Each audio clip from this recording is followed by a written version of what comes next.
Hey, what's up everyone, Ragey Golden Eagle here, having way too much fun as always. And today I'd like to try my best to explain a pretty weird phenomenon that some of us have been noticing. It turns out it's not as mysterious as you may think at first glance. But what am I talking about? Well, there appear to be some companies, even in Japan, that honestly seem to believe that fanservice is not popular in the West. How could this be, you may be wondering? They are supposed to be like the last bastion against the social justice infestation, right? They apparently don't care what anyone says as long as it makes them money, right? And well, that may be true within their own borders where they have more direct links with their customers. Not so much overseas. It kind of makes sense when you realize all the reeing the media has been doing with regards to fan service here in the West. And also, localization companies really not helping with it because they seem to agree with this. And for a few examples of this you got, for instance, Cygames, who censored the Western version of Grand Blue Fantasy that they pretty much are publishing themselves without any Western localizer. Again, for the excuse that it's not appropriate for English audiences. Then you got Crunchyroll making this same excuse with the Dan Memo game. And now they seem to be trying to throw their Japanese partners under the bus, saying that it was their decision.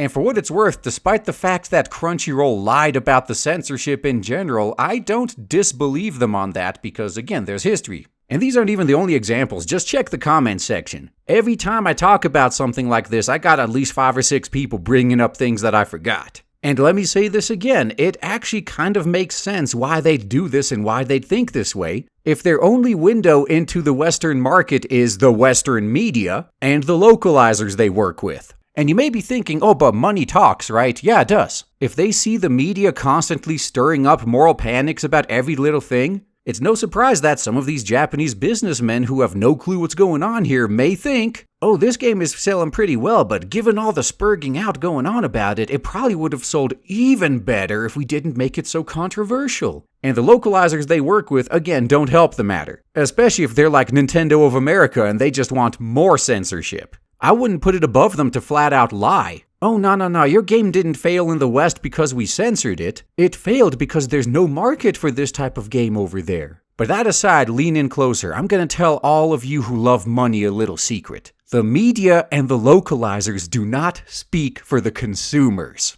I'd like to say they haven't for the past couple of years, but now that I think about it, they probably never did. It's just that before the days of the internet, we have no idea what they were censoring or just refusing to talk about. In fact, the gaming and anime media, and now that I think about it, pretty much any other niche hobby media, seems to be made up of rejects who were aiming for the mainstream media but couldn't quite get there. And I say this because a disturbingly high percentage of them not only don't understand anything about what they are writing about, but they actively seem to hate it and the fans. And as I mentioned earlier, it doesn't help that a good chunk of Western localizers sure as hell aren't trying to convince these Japanese companies of the truth. And as I also mentioned earlier, Crunchyroll has been trying to pin the blame on their Japanese partners for their decision to censor the Danmachi game. And even if this is true, it is Crunchyroll's job to convince them that contrary to what they may see in the media, fans of this type of game do not tolerate censorship.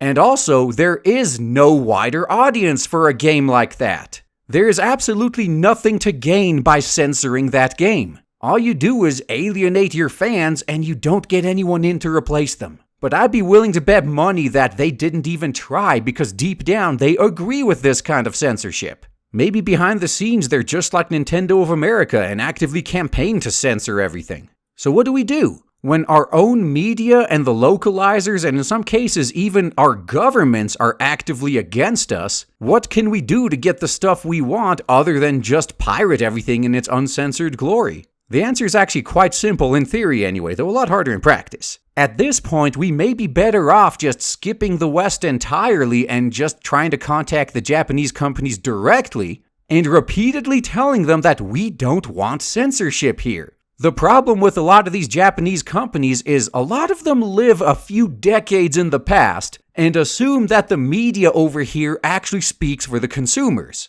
And as I said before, Crunchyroll did nothing to try to convince them otherwise apparently. Or they really sucked at it if they did. So when they see the media spurging out over every little bit of fan service and their own partners either say nothing or add to those lies, They start to think that the West really doesn't want things like fan service, and when a game gets censored and fails horribly, they just assume no one even wants those games in the first place. They never figure out that it's the censorship that caused it to fail.